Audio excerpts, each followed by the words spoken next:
He claims that total surrender is actually easier than moderate compromise. That makes zero sense.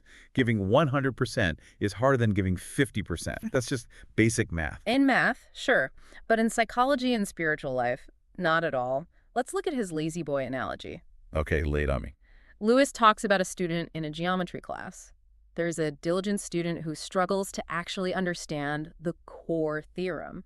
That's really hard work initially. Right, wrapping your head around the actual concepts. Exactly. But then there's lazy boy who just memorizes the formula to save time. He takes the shortcut because it feels easier in the moment. I have definitely been that lazy boy. Oh, we all have.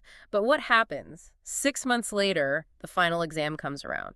The diligent student breezes through it because he actually understands how the math works.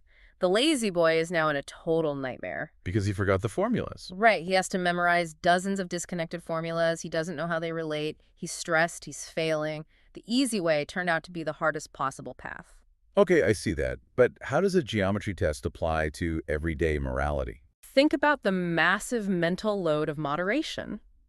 Let's say you're trying to be good, but you also want to keep your own desires as the absolute priority. You are constantly negotiating. Oh, I see where you're going. Every single time a temptation comes up to cheat on your taxes, to gossip, to snap at your spouse, you have to make a decision. Do I give in this time? How about just a little bit? Is this bad enough to actually count? It's a constant haggle. You're just arguing with yourself all day long. Exactly, and that haggling is what makes you so exhausted. Lewis compares it to a man trying to be a drunkard and a teetotaler at the exact same time. It's impossible. It is practically easier to be completely sober than to try and have just one drink every day if you're a severe alcoholic. Because the decision is already made. You don't have to debate it every single time you see a bottle. Right.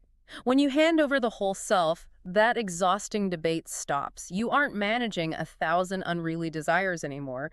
You've just handed the keys to the house over to someone else entirely.